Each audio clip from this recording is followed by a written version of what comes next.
I think that's the problem, though. People feel comfortable in staying ignorant and being arrogant. Yeah, but if you unpack that, if you bore down into what you just said, they feel comfortable in staying ignorant. Now, wait a sec, but just analyse that. They're comfortable, because they're uncomfortable if they don't stay ignorant. If they go down into that deeper, dark truth. Something. Open themselves It's terrifying. Yeah. There's a terror under there, okay? But is it... So you're getting pretty awkward about this? No, I'm just listening. I mean, You say you're in a catch-22 though, right? You place everyone else in the same catch-22. If they deny what you say, they're in denial. Then you can easily, you just put them in a class of denial. Yeah. You can't deny what I say because if you do, you're a part of the human condition, I reject your opinion because you're obviously not a thinker. Yeah, that's right. So that's the position you've put us in. Yeah. We can't disagree with you because if we do, you're in that group of people who can't think, so. Yeah. What's it called? The circular argument. Yeah, but there's another name for it actually. But anyway, that's true. There's a problem about if you say that everyone's in denial and then they complain and take issue with something you've said, you say, well, that's just classic denial. So they're in a situation where they can't get out of that. But let me explain that there are situations that have that characteristic about it, that you can't help it if it has that characteristic. I mean, if you're going to admit to something and talk about something that people aren't looking at or something, and then they're caught in this bind where if they complain or take issue, then they're accused of being part of it. And that has those characteristics, right? I didn't create the issue of the human condition. I'm suggesting you can go and verify it.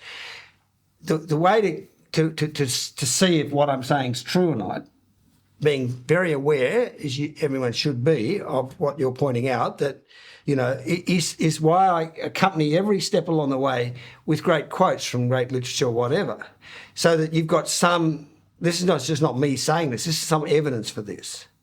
Because you should be totally sceptical. If someone says this is the book that saves the world, you almost should chuck it over your shoulder. This has got to be crap, I mean, that's just outrageous hubris if ever I read it, But then again, this guy seems to be a very impressive philosopher, psychiatrist, so maybe, anyway. So the thing is then is to go into to read it, and this is rational. There's no mysticism or abstract concepts. It's all rational, first principle biology. So you can go in there and test it and question it, and you should at every step, and take issue all along the way. That's the whole. We are conscious thinking, self-adjusting beings. We're in charge of ourselves. So we don't want anybody else.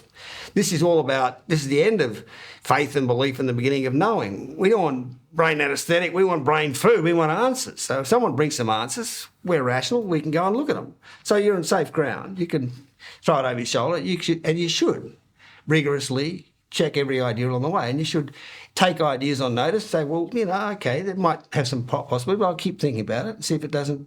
See, you made some pretty good points about that consciousness necessarily means we're all evil. People as a collective are evil, and that's a very rigorous and responsible position to take, to question that, right? So I'm totally with you in your skepticisms and needing to be skeptical, right? That's fine. The question is, all I'm asking you is to take the stuff on notice and read it through and see if it doesn't make sense. So what I'm talking about is, in terms of what you've said, people are fundamentally evil, right? Just to look at that. I'm saying that, and I'm using Plato as example, so I'm not saying this. He's regarded as the greatest philosopher, and he said we're all living in denial, right? So you can take that on or reject it, but he is regarded as the greatest thing, and that is the central concept in all his thinking. And so he's saying we are living in denial of this fearful issue of the human condition. He used the word human condition, the first person who ever used it, as far as I can ever found. And the human condition is the state of being living in this compromised condition, this dilemma of good and evil. Why are humans, as I said, capable of saving a kitten up a tree and then molesting children? Or why are we capable of saving people on one hand? We have this capacity for enormous sensitivity and love, but on the other hand, there's these darker volcanic forces within in the human species. And so unable to make sense of that, therefore we live in denial. I mean, we don't live in this cave for nothing. He said we're living in this cave because we are in fear of the imperfections of human behaviour. We're living in denial of the human condition. So he's saying, okay, I agree about not calling it evil. Every time I see evil, even good, I put in inverted commas, because that's old world criticising, condemning. Because chapter 2 is all about getting rid of that word forever. I use the word upset, that we became psychologically upset as a result of a battle that emerged when we became fully conscious humans.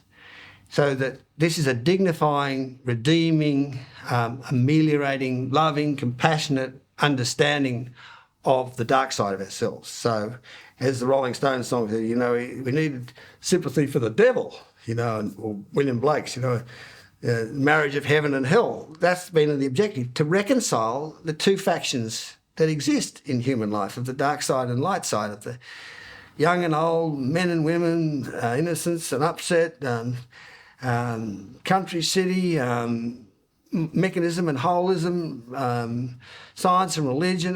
They're all manifestations of these two poles of the human situation. And one day we had to find the reconciling, loving kind. We had to. This is Laurens van der Post, who's a great, most quoted author in my book, my favourite writer. He said, true love is love of the difficult and unlovable. That's what that child that's resigning is wanting. When you get it, you finally get it, this explanation really does explain the human condition, because you can experience, and that's what Einstein said, truth is what stands the test of experience, which is a scientific method. It has to be subjected to proven and survive. So, and since this experiment is about us, human behaviour, so we're the rat in the cage. We're actually the experiment.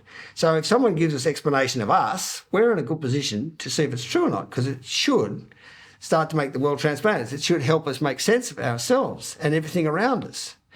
So, yeah, I agree we shouldn't use the term evil. I'm getting rid of evil forever. The idea that humans are fundamentally bad or worthless. As I said, the end result of chapter 2 is that humans are the hero of the story of life on Earth. It's the most wonderful conclusion you could ever imagine. That humans have lived with the burden of the guilt, or whatever you like to call it, feeling unworthy, feeling sufferers of this angers and frustrations and imperfections, and never able to understand why. Because they're all resigned, they're post-resignation, so they learn, I'm not going near that dark corner. And 2 days after people resign, honestly, you can hardly get them to remember it. It's such a terrifying depression, they never want to revisit that corner again. This is the black box inside of humans we're talking about here. The personal unspeakable, the forbidden part of ourselves. So children are on their own, wrestling with this. And I think one of you said, maybe you can't give it to adolescents or something, because the problem is adolescents are now so instinctively suspicious of adults that anyone ever going to talk to them. I've talked to adolescents and tried to help them. But you can tell in their expression, they're not even trusting any adults that'll ever talk any truth at all. So they're not really believing that you're going to talk truth. So you have to talk a long time before it starts to dawn on them that you are dealing with this, what they're actually wrestling with. And gradually you see their eyes open, and gradually you see them start to instead of this, that's what Robert Cole said when he was talking to this kid. The kid wouldn't even look at him. And then he said, what are you wrestling with? Not yourself. And that's when the kid stopped and looked at him straight in the eyes. And he said, the kid said, why do you ask that? And he said, Robert Cole said, and he said in an act of honesty, because it was outside what I've been trained to do, which is basically deny the human. Because I remember being there. And the kid started crying. Why? Because Coles had reached him with some honesty about the utter hypocrisy of human life that the kid could see and no one was admitting. And that changed. The same thing when you read Catcher in the Rye. Holden Caulfield is this 16-year-old that's still unresigned and can see that the world is, he calls them all phonies and fakes and they're artificial, they couldn't study, thrown out of school after school. I just want to escape to a little hut by the stream and chop wood. I don't want to have anything to do with this madness. The world's crazy, no one's admitting it. And then he, like Robert, met this guy like Robert Coles, and this adult who actually ratted on the adult world and admitted that, he said, there's a lot of humans that's and it saved the character in Catcher in the Rye's life. He said, and what the adult said, this fall, depression, that you're riding for, it's a special kind of fall, a horrible kind, where you just keep falling and falling, utter depression. The adult then spoke of men who at some time or other in their lives were looking for something their own environment couldn't supply them with, so they gave up looking, they resigned. Adding, you'll find that you're not the first person who was ever confused and frightened and even sickened by human behaviour. That's the key line in the whole of that book. You know, because yes, to be confused and frightened to the point of being sickened by human behaviour, indeed suicidally depressed by it, including your own behaviour, is the effect the human condition has if you haven't resigned yourself to living in relieving but utterly dishonest superficial life of denial of it. So you see, just as Robert Coles just spoke a little bit of truth, he said, it's out of school because I'm not supposed to do this, but he just said, I actually remember being there, going through that tight corner, and the kid started crying. And so to Holden Caulfield's bouncing around, unable to cope with the world gone crazy and no one's admitting it and they're all pretending it's not, everything's fine and it's not.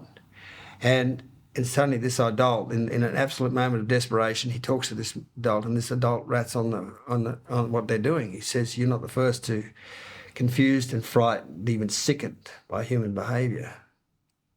And at that point, finally, the kid had got some honesty.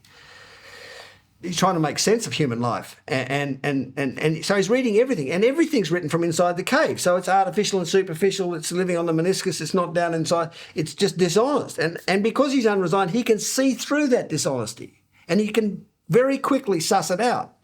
Who's fake and what isn't. You've got this amazing shit detector if you haven't resigned. That's how I found all these answers in this book, by just thinking truthfully rather than... Anyway, so I'm not clever, I'm just... not in denial of all these truths, and suddenly I could think about things that for some reason I didn't know at the time why no one else wanted to think about. But anyway, so to Holden Caulfield, he's searching for the truth and he's reading everything he gets his hand on. Kids do that, going through resignation. They search for it, but they've got this immaculate shit detector and they can tell if it's crap, if it's bullshit, if it's not honest, if it's cave talk, cave speak. And everything is. Libraries and huge libraries full of it. All talking about the human condition. I mean, great literature or something occasionally might allude to some truth. And that's why it's great, because it's got a little bit of truth, but not too much. You can take people near to the fire, but not right into the fire. So Robert Coles got the Pulitzer Prize, I'm suggesting, because of that one paragraph. That little bit of truth he let through was so special, so extraordinary. And so... You know, that's been the name of the game. But there's some little bits of truth, but not huge amount of it kind of thing.